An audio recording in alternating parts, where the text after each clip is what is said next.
You're listening to the Sass Says podcast. I'm your host, Christy Rocha, also known as Sass. I identify as a woman, a wife, and a mother. That should tell you a lot already. And over the last few years, I've learned the value of talk therapy. I have seen how my inner work not only enhances my own well-being, but also my marriage, my parenting, my relationships. And in fact, you wouldn't be hearing this right now if it weren't for the work I've done. My mission is to debunk the misconceptions and stigmas around what therapy is and who it's for. Let's normalize working on our mental health and seeking help when needed. We've all heard of self-care, self-help, and self-love, but do you often wonder how to actually make it all happen? I do. You'll hear strategy-based conversations with professionals, as well as inspiring and validating stories from women who are just like you and me. Think of this podcast as the weekly therapy sessions you didn't know you needed, with a dash of sass, a lot of vulnerability, and me, relentlessly asking, but how? Hello.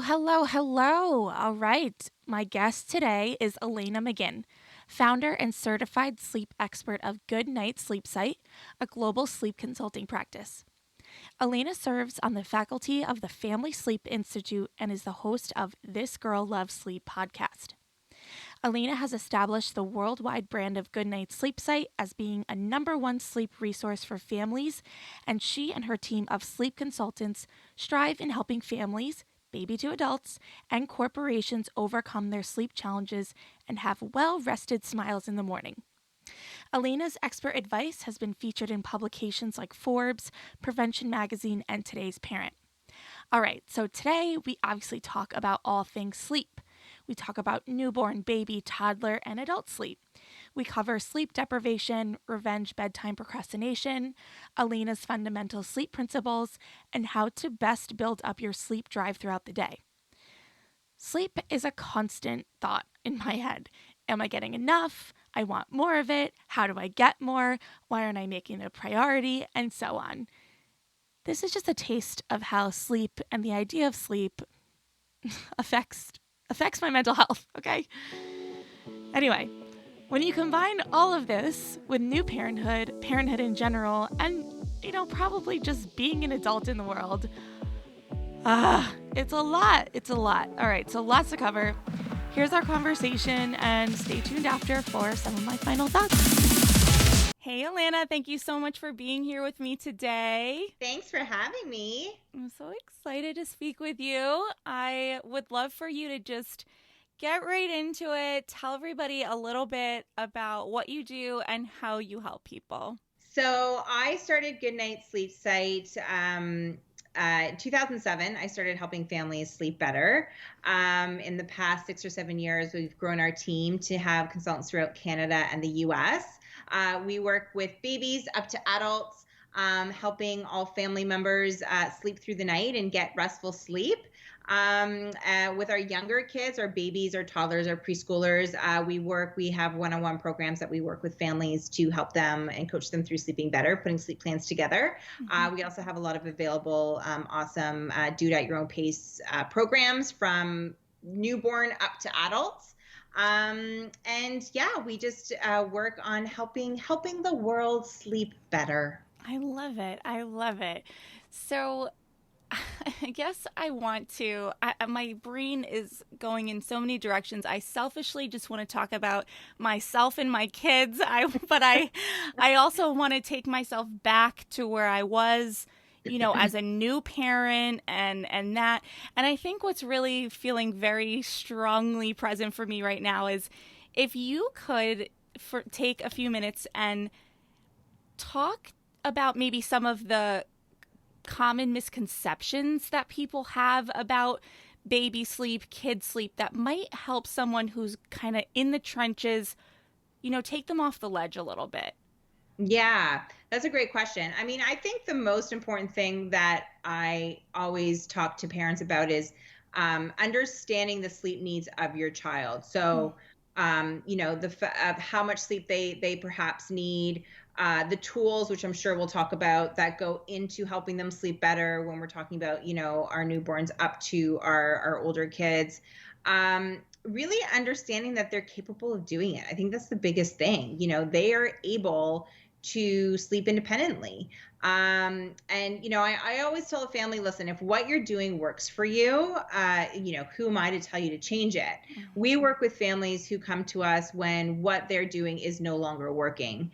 And now, the entire family is sleep deprived, and we are working with a really sleep deprived family unit, which doesn't bode well for all of their health. So, that's where we put that sleep plan in place. So to put that sleep plan in place, it's really important to understand the sleep needs of your individual child, keeping in mind your own parenting philosophy, your child's own personality and temperament. And then just knowing that they can do it and you can do it. This is me telling parents, like, it's okay to take these steps. It's okay to want there to be change in what's going on right now. Like, that's okay to do. Yeah. Yeah. I think that, as soon as you get pregnant, everyone is like, oh, you better get your sleep now because you're never going to sleep again. And I think so when you first have a baby, if the baby's not sleeping, you're not sleeping, on some sense, you just go, well, this is what it's supposed to be like, I guess. And and in the beginning, that is what it is. Yeah. We don't start formally sleep training until baby's at least 4 months of age. So in that fourth trimester, yeah, I mean, there is sleep loss. That's going to happen. So, we're not, my expectation isn't that your baby's sleeping through the night. And I say that in air quotes, by night one, because that's just biologically impossible. And babies have certain needs at certain ages that need to be met. But it is possible, to say that you are a parent, therefore you never sleep again. It doesn't have to be that way. At a certain point, you can start taking those steps.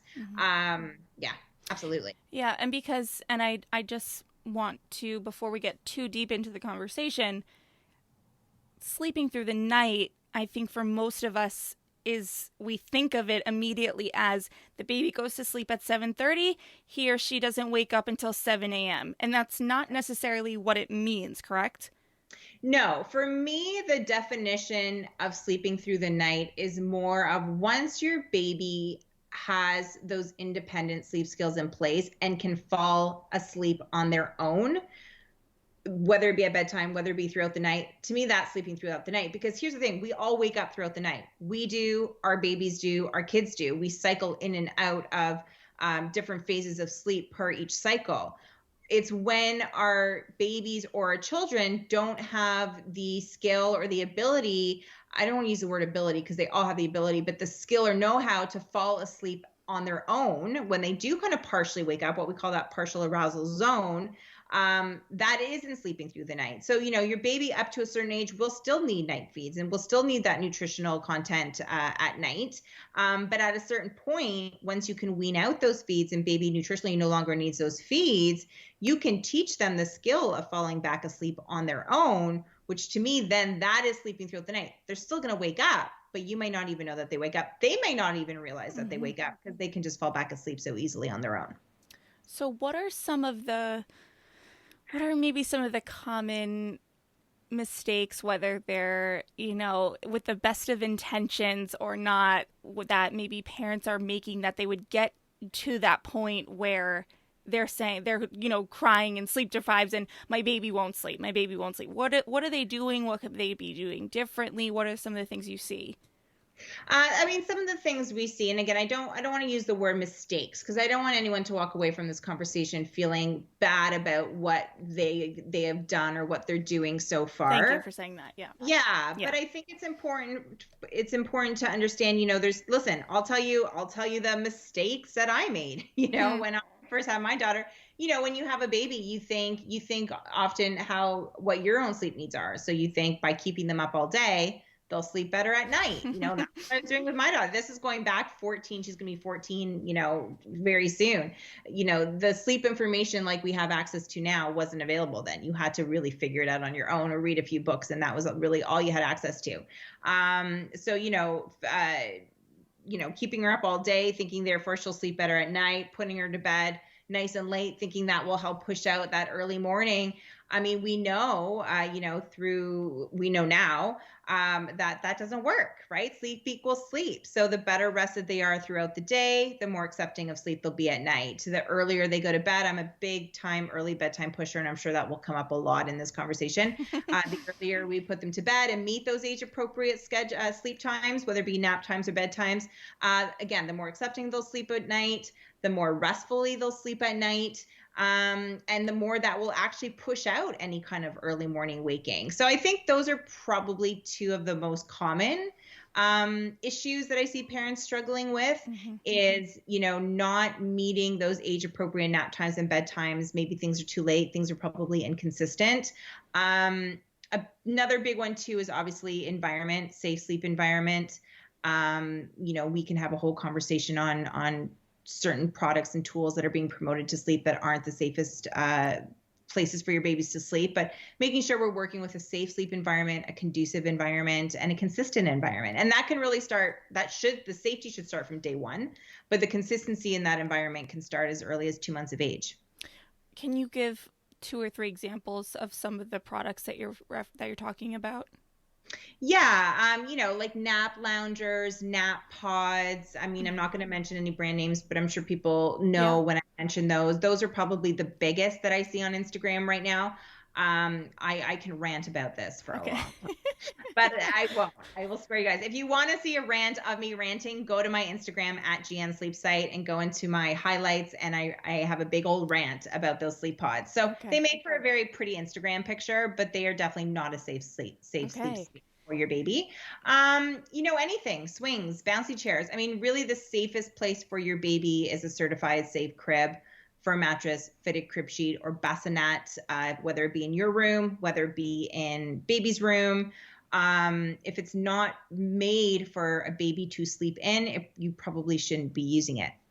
So, and now that I'm out of that phase, I'm like, yes, all day. I'm nodding. I'm agreeing with you.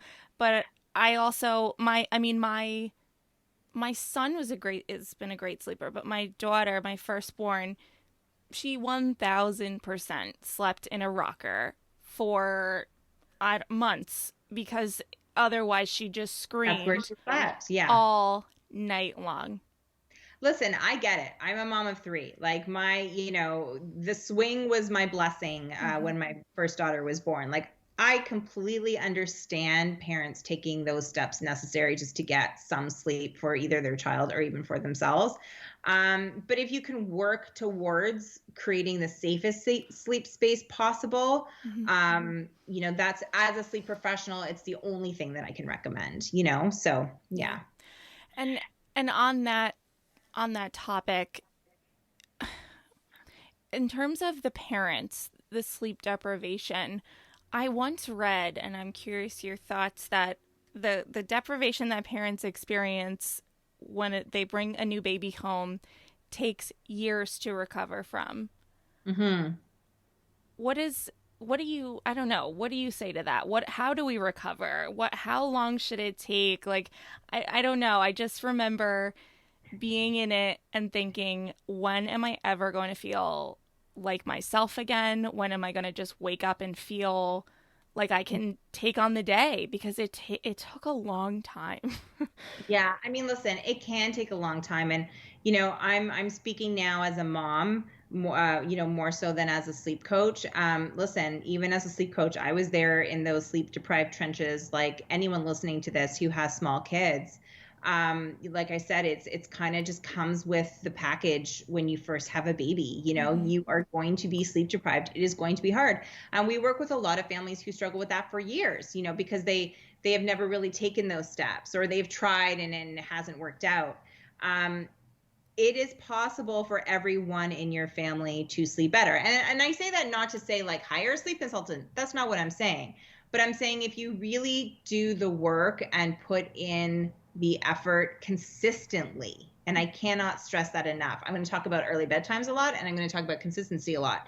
Consistently, it's 100% possible to happen, So if you are a parent listening to this and you are exhausted, and whether you have a baby, whether you have a preschooler, an elementary school kid, or a teenager, and you're exhausted because your kid isn't sleeping well, there are steps you can take to sleep better, like 100%. And really, until our kids are sleeping well, we won't sleep well. So we always have to start with them. Let's get them on a great path. And then it's so much easier for ourselves to get on that path towards sleep. Sleep deprivation can take a while, though. I think I read, you had mentioned that. I think it was like, I don't know if it was a meme or something, but there was a study that came out that said, it takes like 2 or 3 years off of a woman's life or something like that. Yep. And I laugh because I'm like, of course it's the women, because we're the ones up. I shouldn't say that. Men are up too. The dads are up too. But I mean, listen, there's long-term health risks to chronically sleep deprived individuals. And I don't want to use the word parents, because I don't want a parent listening to this thinking like, if they're in those throes of not sleeping because of their kid, that now all of a sudden they have a higher increase of heart disease and obesity and diabetes. That's not what I'm saying. But if you are an individual, whether you are a parent or not listening to this, and you have been struggling with sleep loss long term, I'm talking years, for whatever reason, we need to get that on track. Sleep health is one of the 3 pillars of health, along with nutrition and exercise. And we have to put the same value of our sleep health as we would if you're making plans to eat better in September and to start working out more this year and all that. You need to also be making plans to sleep better, for sure. Yeah, as you're talking, I'm thinking of, I'm sure you've seen it floating around the internet, this revenge bedtime procrastination. Yes. Is that real? Or is it just a way for people to justify what they're doing? Well, that's a good way of putting it. By people, I mean me. Yeah. Listen, I fall into that category too sometimes. Probably a little bit of both. I do think there's some realness to it. I think, and again, I don't want to keep using, I don't want to just put this on moms, because dads are doing their fair share too. But I think as parents, those evening hours are gold. And once you get your kids to bed, sometimes that is the only time where you can finally have your own time. So I do think there's some truth to it. I also think that, people might use it as a bit of an excuse, because you still can take some changes, if nighttime is the time where you're binging an entire season of the latest show on Netflix, maybe just watch an episode or 2. Like, you don't need to watch all 5 or all 4 or all 6, maybe you don't need to scroll TikTok endlessly once the kids go to bed, and set boundaries and set limits on the accounts that you're following. Do they make you feel calm and relaxing before you go to bed, or are they heightening up your your stress and anxiety? Do you need to spend hours just mindlessly scrolling? Probably not. Maybe limit it to 20 minutes, set those tech curfews. Like, there are steps that you can take and still have those evening hours to yourself, for sure. Yeah. Yes, but it's hard. It's hard. It's so hard. And I fall into it too sometimes. Like, I'm human. I totally get it. And here's the thing. If you're consistently working towards living your healthiest life, whether it's to do with sleep, whether it's to do with nutrition, whether it's to do with exercise, 20% of the time, if you, eat a burger and fries, which, listen, guys, like, I'm talking like, I like my burgers and fries. I like my chocolate. Like, I'm just guilty of this. But, if you want that piece of cake, if you want that burger and fries, if you want to skip a day of working out, if you want to stay up really late one night or sleep in super late one morning, that's okay, provided it's all about moderation, right? Provided 80% of the time you're trying to live your healthiest life possible, right? So there's always steps you can take, no matter what. All right, I have another question that's geared more towards the adults in the room, and then I'll get back to the kids. But I have been talking about getting up earlier for years, and I haven't done it. I maybe get like days where I do it, and I get on a little bit of a kick, and then I stop. And there is a part of me that wonders, should I let go of this dream and switch gears? Or is, in your mind, is the whole being a morning person, a night person, like, could I become a morning person even though I have not been for most of my life? You could. I mean, there is something to be said about you being somebody, an individual being a natural night owl or being a natural morning lark, right? So night owls going to bed late, sleeping in more in the morning, larks going to bed early, waking up earlier. Yes, we are all kind of predisposed to one or the other. That being said, you can become more of a morning person, not without struggle and consistency, but it can happen. But I always say, like, what is early morning to some people, right? And waking up early in the morning could be 5 a.m. Waking up early in the morning could be 6 or 7 a.m. So find the right time that works for you. I would say base it off your bedtime. If you're going to bed at, on average, we should be getting those 7 to 8 hours. So try and base your bedtime off your morning time, because we normally have to wake up for something, go to work, get the kids off to school, just get the morning flowing. The most important thing that you can do, whether you wake up early, super early, like a 5 a.m. or, 6 or 7, is be consistent with your wake time, because our wake time really dictates our entire routine throughout the day. And the moment we wake up, we're working on building that strong drive to sleep. And it's when we're inconsistent with those sleep patterns. So if we're sleeping in till, 9 or 10 o'clock in the morning, and for those that have kids, like, kudos to you if you can, if you're doing that. But those who don't, if you're waking up at 9 or 10 o'clock in the morning, you're not giving your body enough time to get in that physical exercise, to immerse yourself in that natural light, to build that strong drive for sleep. And you might find that you're struggling to fall asleep at a decent time at night, or sleep more restfully throughout the day, or throughout the night, sorry. So that morning time is a really important time to be really consistent. Just choose a time that works for you. Don't fight the system. If 5 a.m. is just not happening, like, I am not a 5 a.m. waker, so I hear you on that. But, I'm probably a 7 a.m. That's like my good wake time. I work from home. My kids are older. They can kind of get going, and I kind of finish off the job and usher them out the door.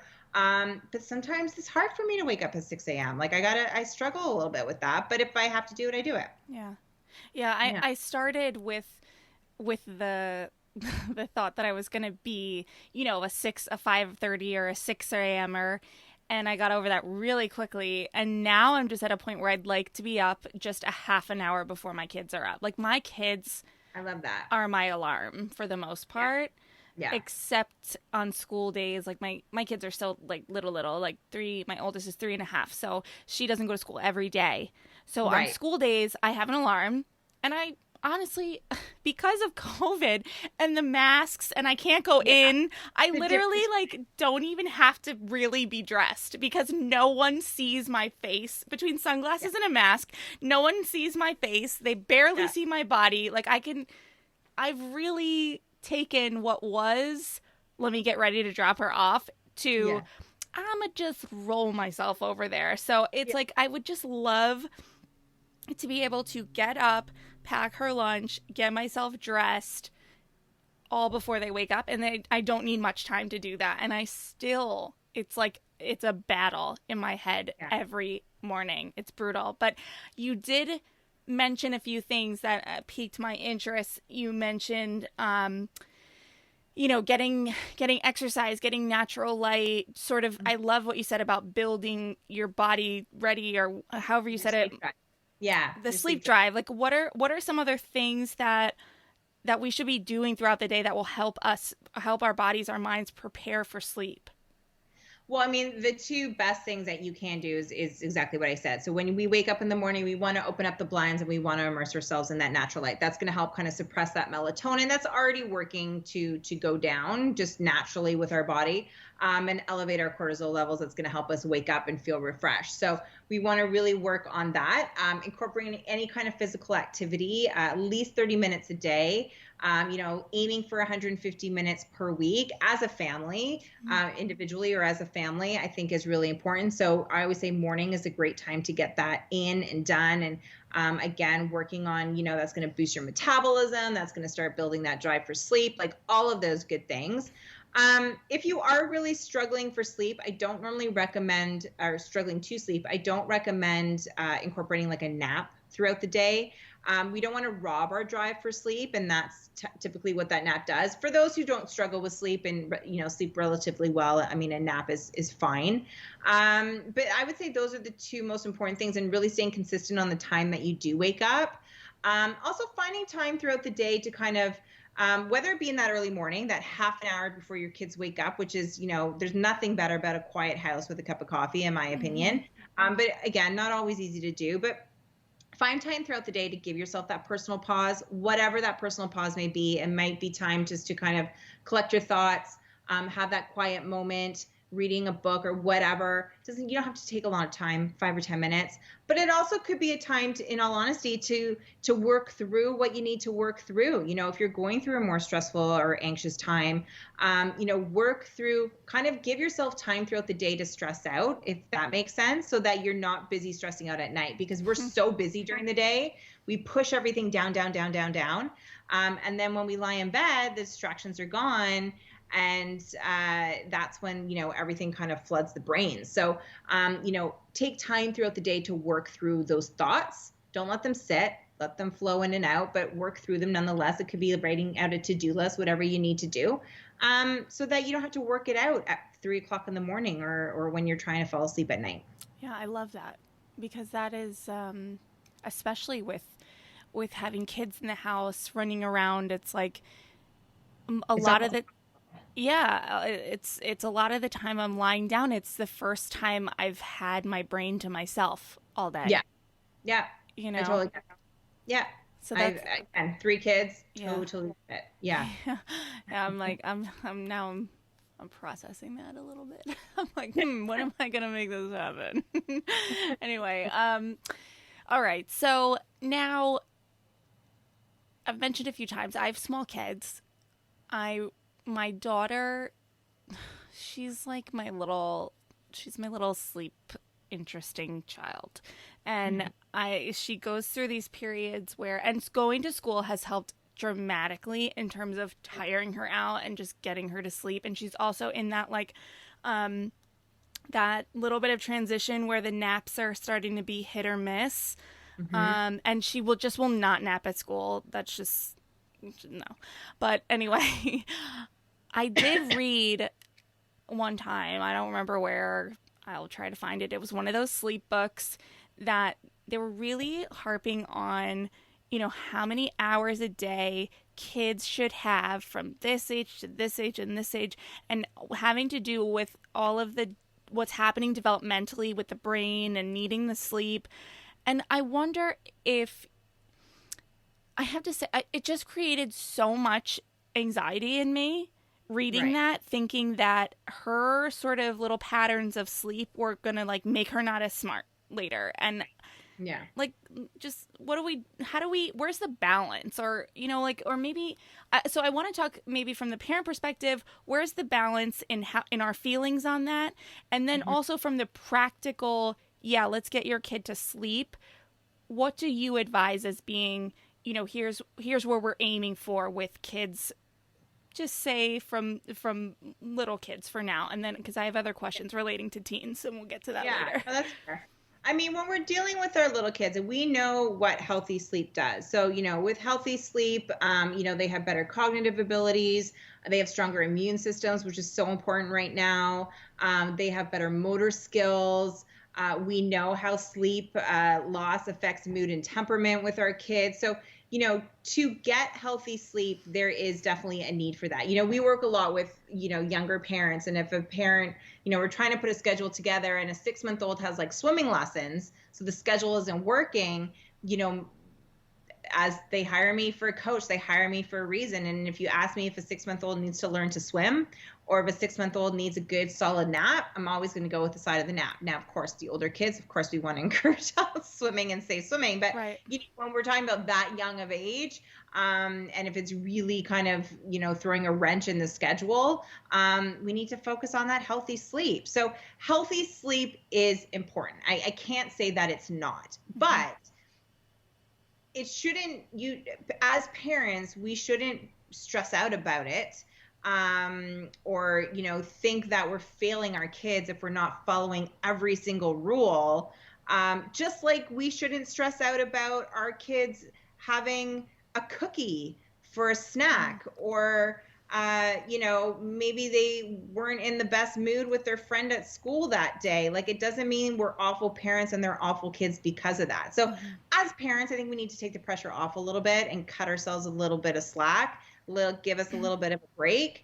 But we need to, I guess, that's the parenting side of me that wants to say that, but the sleep consultant side of me wants to make sure that parents understand, yes, we need to meet all the needs of our kids. And that's something that we hear a lot when we hear the pushback on healthy sleep and things like that. Well, you're not meeting the needs of our kids. My kids need to sleep. Like, that in itself is a need. They also need to have a parent or parents that are healthy and happy and well rested and functioning in the best way they possibly can. And that unfortunately doesn't always happen when sleep isn't being addressed at home, right? So again, who am I to tell you to make any changes? If the amount of sleep your child is getting, if the way your child is sleeping is working for you as a family, I'm not going to tell you to change it if that works for you and everyone is thriving and is happy and is healthy.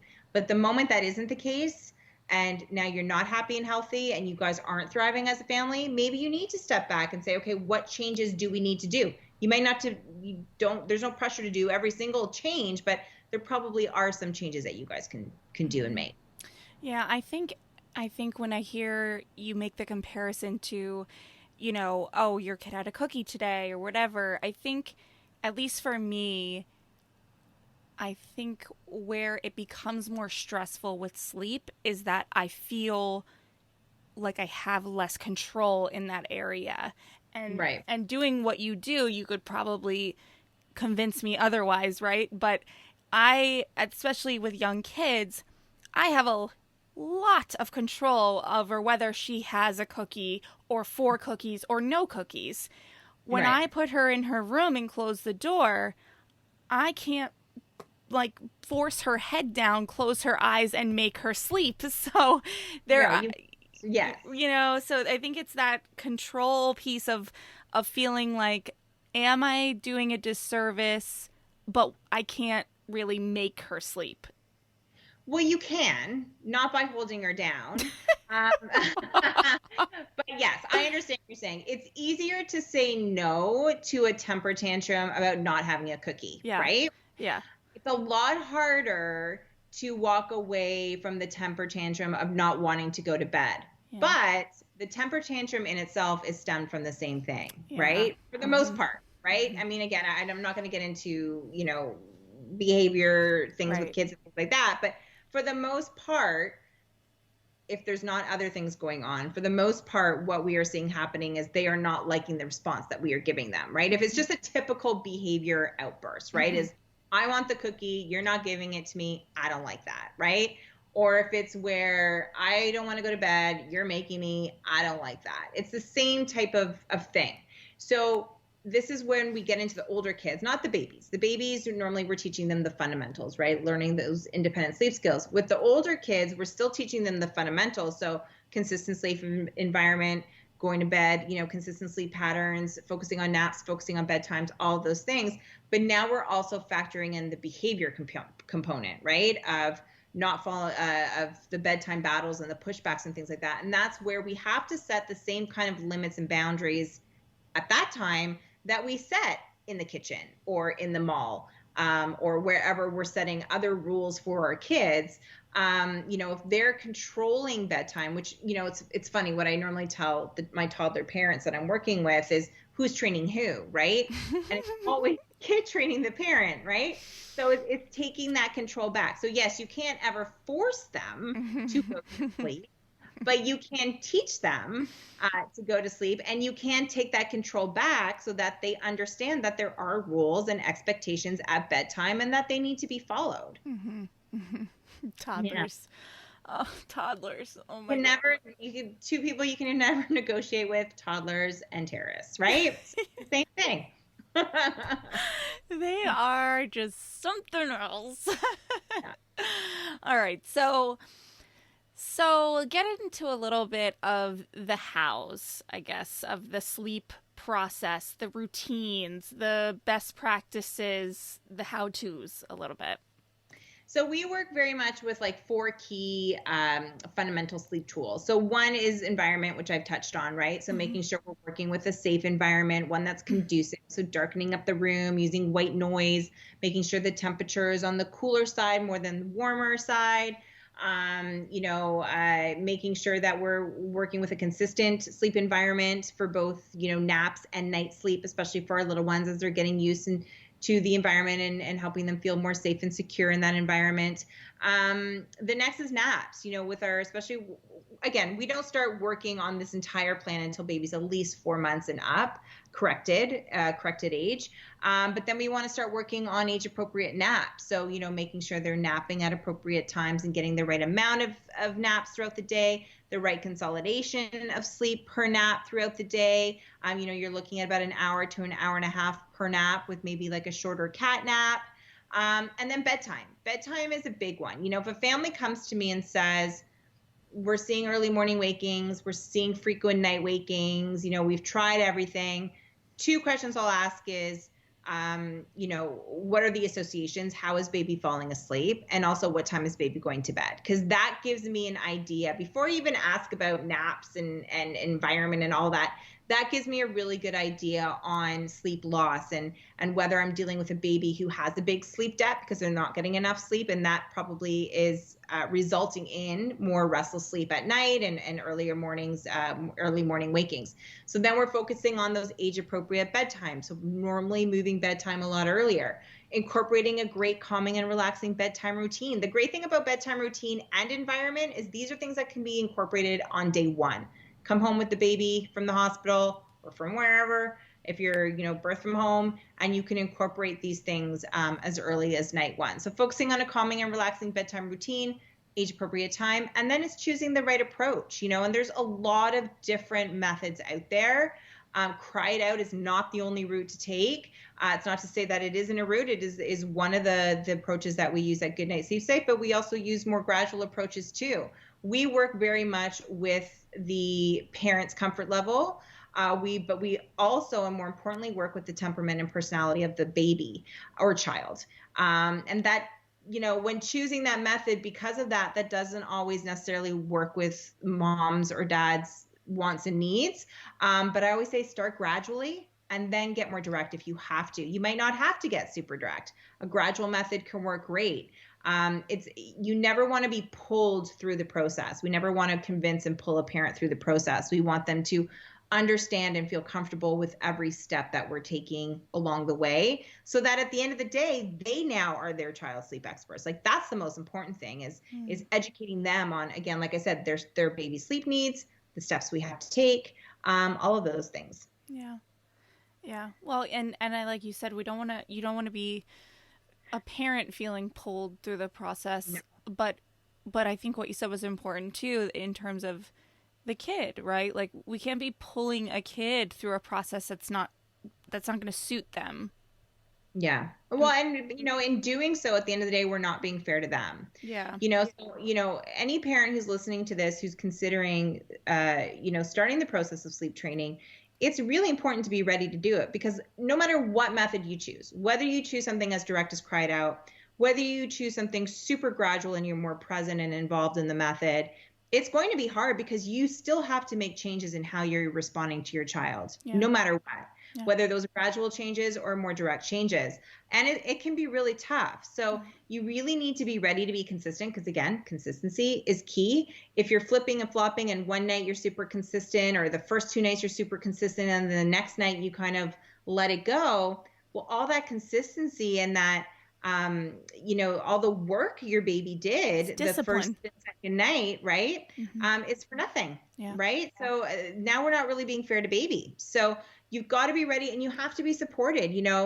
If you're doing it on your own, find, family or friends that can support you with it. That could be your sounding board. If you have a partner to go through it with, make sure that you guys are taking it on as a team, and you both agree with the plan and you're both able to support each other, because it's hard when you don't have that support. Yeah. What do you say? As one of the things I've been struggling with a bit is on nights where my husband, he's in busy season and I've got the 2 kids and I'm doing bedtime on my own. It's it's not the most relaxing environment. I've got like I don't know any.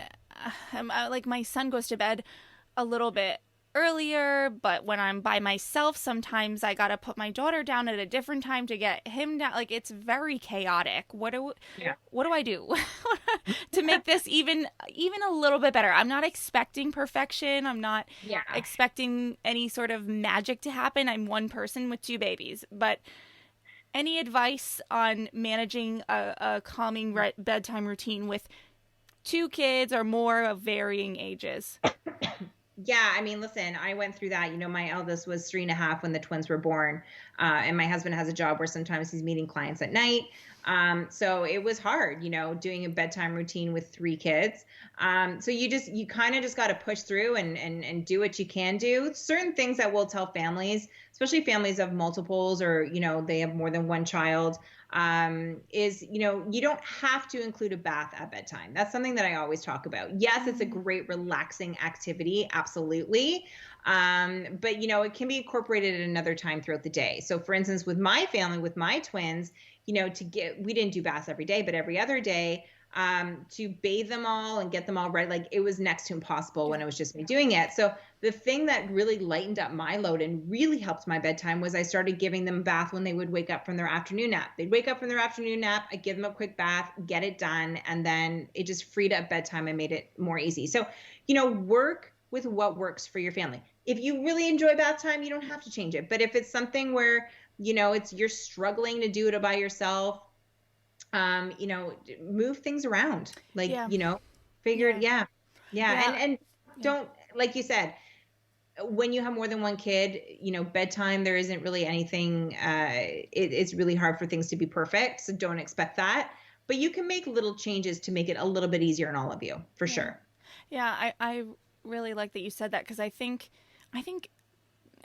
I think that as parents, when we get into a routine, it Hmm. starts to just be robotic and it starts to just be this is what is. And it might take hearing someone such as yourself say it, or for me, I just kind of got to a breaking point where like Yeah. I just was like I cannot do bath every night, and I've Right. just organically stopped doing that without realizing that I had actually made that transition. Really, I just when he's not home, unless they're really stinky and dirty, Yeah. they either don't both get the bath, or sometimes she's old enough now to sort of play in her room while I Yeah. bathe him, or one or the other or something, Right. and that has really helped. And the point that I'm getting at is, I think similar to what you were saying at the beginning of the conversation, is just because it is what it was doesn't mean it is what it has to be. Exactly. Moving forward. Exactly. Yeah. Yeah. And parents who are listening to this that have more than one kid, like it is okay to stick on a cartoon and let that kid sit there while you deal with the other kid. Like Yeah. that got me through many bedtimes. Yeah. So absolutely. And because I've heard this debated a bit, do you subscribe to the belief that there are good and bad sleepers? I don't necessarily subscribe to a good or bad sleeper. What I always talk about is the sleep sensitive child versus the bad sleeper. So a bad sleeper, I mean, it's a terrible term really, but it's just the typical But it's like, child. people say they just had a baby and they're like, oh, is she a good sleeper or a bad sleep? Yeah. Like people Yeah. just sort of flippantly. Yeah, right.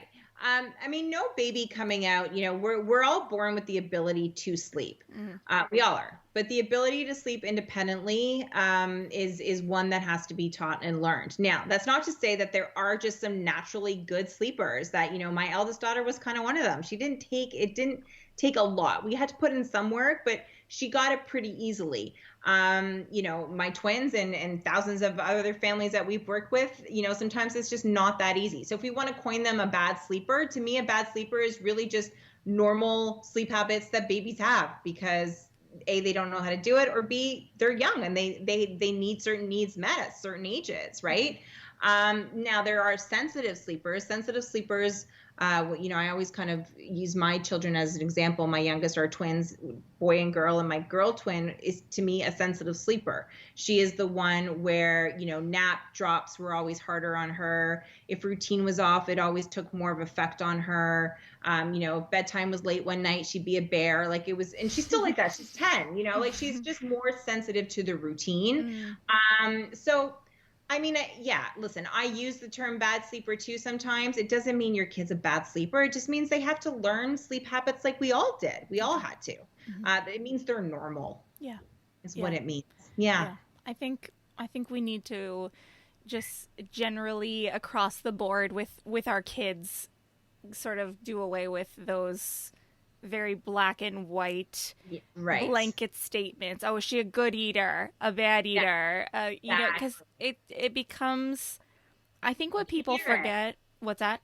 They hear it. Yeah, well, yes, of course, the kids hear it. And I think that just even thinking from like those first time parents, it's like, I think people forget once you're so far removed from that phase, I think it's easy to forget how easily influenced and how vulnerable parents are in that phase, especially now where they have information coming from every which way. Social media, Google, their doctor, their parent, their best friend, and they're just trying to figure it out. So any even innocently, statement about their kid or what's going on really gets internalized. Right. Yeah. Agreed. Yeah. Yeah. I want to ask you just a couple of almost just like bullet points and your thoughts on them. Naps on the go, in the stroller, in the car. Yeah, when we're teaching our babies to sleep better, we tend to avoid those. That's what we call motion sleep versus motionless sleep. So motion sleep would be like car seat sleep, stroller sleep, napping on the go. What this kind of does is it forces the brain to stay in that lighter state of sleep. So yes, baby might take, a lot of parents say, well, that's the only way I can get them to nap is in the stroller or in the car. So yeah, baby's sleeping, but they're not able to get as good of a restorative sleep as we would want them to get. They're not able to get, it's like when we fall asleep in a car, you're still kind of aware of what's going on around you. You're not fully asleep, right? You're not able to get into that deep state of sleep like you do when you're in your bed in your room. So we really want to encourage in the beginning that stationary sleep environment. Now, that being said, once your baby's a good sleeper and more of an independent sleeper, a nap on the go every now and then, motion sleep isn't a big deal. But if you're in the trenches of sleep training and really being consistent with that schedule, you want to encourage as a consistent sleep space as possible. Okay. Travel, in terms of even as simple as, grandma and grandpa are going to watch them for the weekend. I've got one kid who handles it fine. I've got another one who just like won't sleep anywhere but their own room. Like, yeah, I don't know. Whenever we travel, listen, I think, for the most part, we never sleep as well as we do when we're in our own beds or in our own cribs. So one tip that I always give is really try to make an unfamiliar environment as familiar as possible. And that's why a consistent bedtime routine really helps, having that at home, because you can take that with you wherever you go, right? So something as simple as just practicing that consistent bedtime routine in that strange environment, using something like a crib sheet from home so it has that familiar smell, doing the same kind of reading the same books, going through the same routine, really trying to respond in the same way as well when you're away from home can help. It might just come down to just your child is not sleeping as well than they do when they're at home. That can happen. But with time, they will, depending on how long they're there, with time, they can sleep better. But just keeping things as familiar as possible, I think can help really well. Yeah. I think the first go around with a kid, I remember when we would visit my in-laws or, we didn't, it just was rough. And I think without the experience to know that as they get older, for the most part, that gets a little bit easier. It's like you're like flipping out, like, is this just how it's going to be forever? We can never visit my in-laws without this like meltdown, and now going through it now with the second kid, I said to my husband, I'm like, it's just going to be like this for about 2 years. Then it'll be fine, but yeah. Um, Crib to bed transition. Oh, that's a big one. That's not like a bullet point. Crib to Well, bed.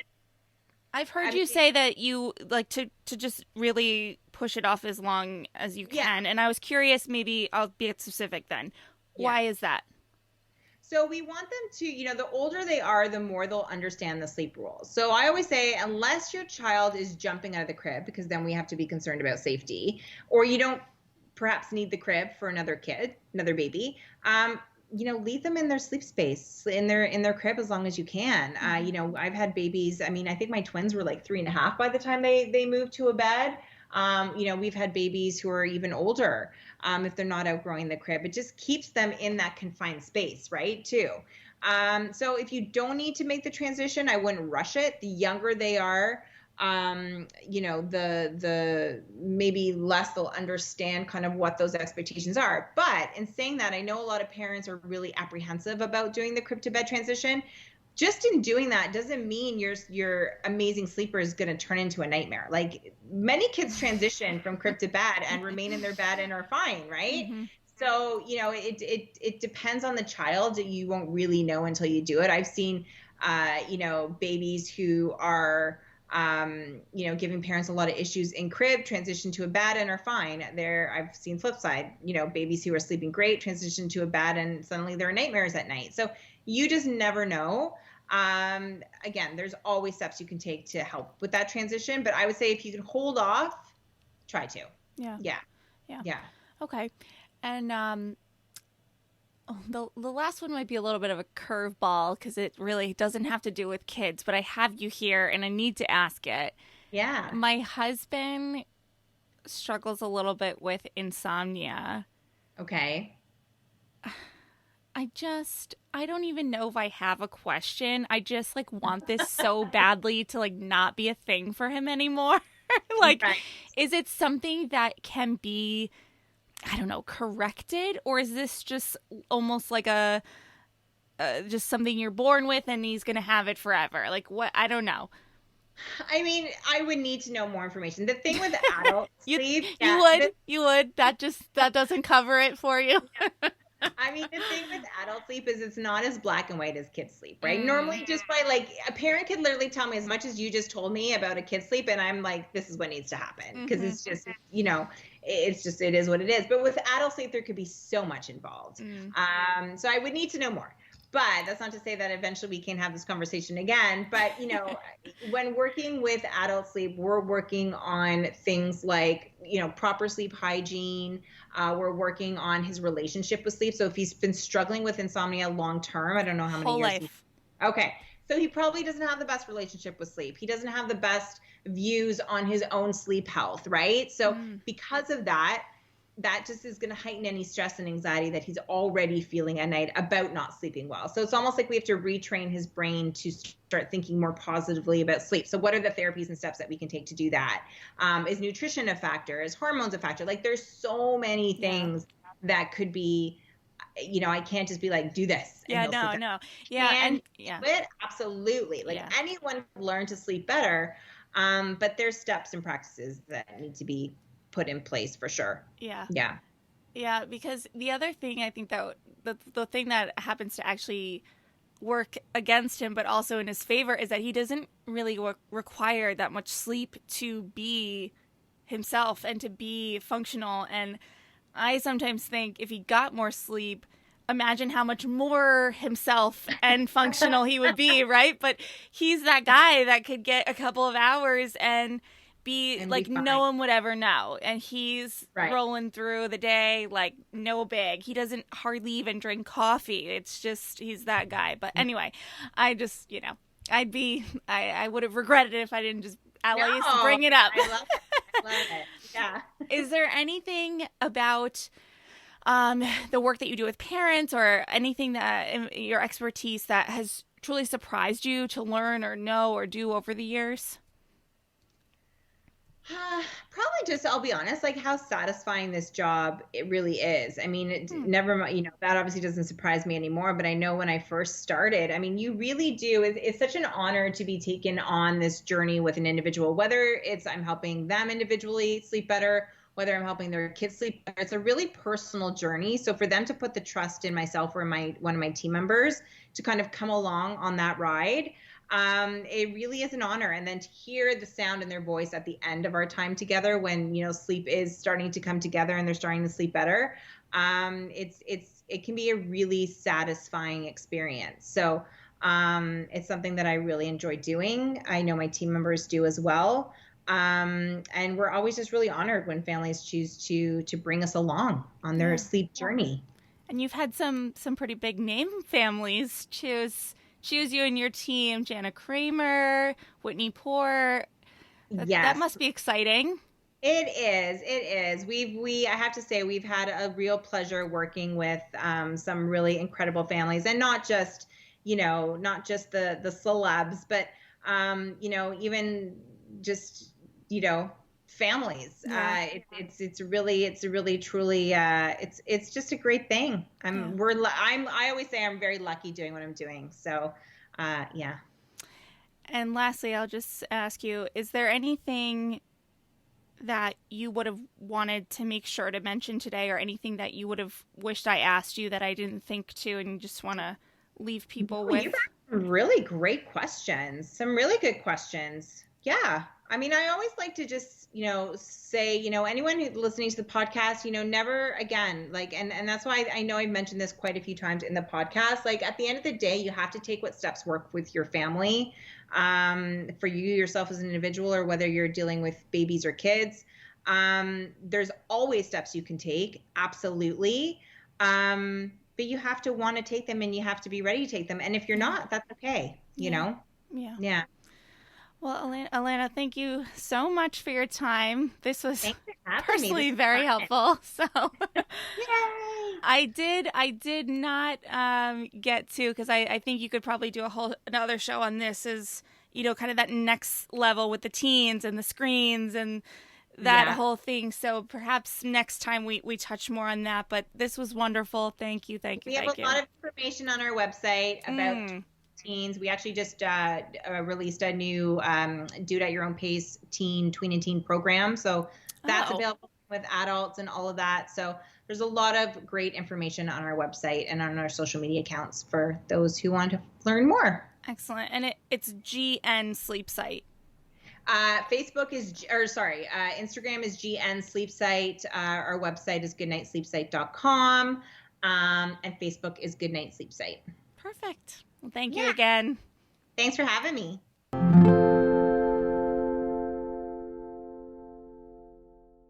Okay, so what was the biggest thing we learned today? Say it with me now. Consistency. Consistency with our kids, with ourselves, with our sleep routines and patterns. I am the first to admit that I struggle with this. On one hand, I can say that I'm quite consistent, if consistency in having feelings of stress and anxiety around sleep counts. I go through periods where falling asleep is challenging, to periods where staying asleep is challenging, but overall, just generally feeling like I'm never getting enough of it. But I loved Elena's advice about taking time during the day to check in with ourselves. In essence, giving ourselves time to think, process, even stress and worry about things, so that come bedtime, these thoughts and feelings aren't suddenly hitting us in the face. I also love the reminder that just because something always was done one way doesn't mean it has to stay that way. For instance, it felt truly revolutionary to not give my kids a bath every night. I know that might sound silly, but I got into that habit because my firstborn struggled to fall asleep so much that taking a bath was done every night in the hopes that it would finally help her relax enough to sleep. And once she was sleeping better and a little older and my son came along, I just kept doing it. And one night when I was just too tired to do it, it was like a light bulb moment. Like, oh, right, duh. I don't know. I think, especially speaking for myself, getting into these routines and patterns with my kids when every moment tends to lean on the chaotic side. It's loud, and I'm kind of just picturing myself on stilts juggling. I just get on autopilot with certain aspects of our routine. And I think especially when it comes to sleep and kids, we got to check in with this, and we got to look at Alanna's resources. We got to understand that it doesn't always have to be this hard in all the senses. So anyway, Alanna, her consultants, her website, her Instagram account, they're all major resources for anyone wanting to change or improve their sleep habits for themselves or for their families. If you have little ones or are thinking about having little ones, please check her out. She's personally helped my house on multiple occasions, and I thank her so much for that, and I thank her so much for her time, and I thank you for listening. All right, bye. Thank you so much for tuning in today. Sass Says is a production of Luann Nigara, Inc. This podcast is meant to be educational and not meant to replace professional therapy or professional medical attention. To learn more about today's show and what's new in my world, head over to sasssays.com. Thanks so much. Talk later.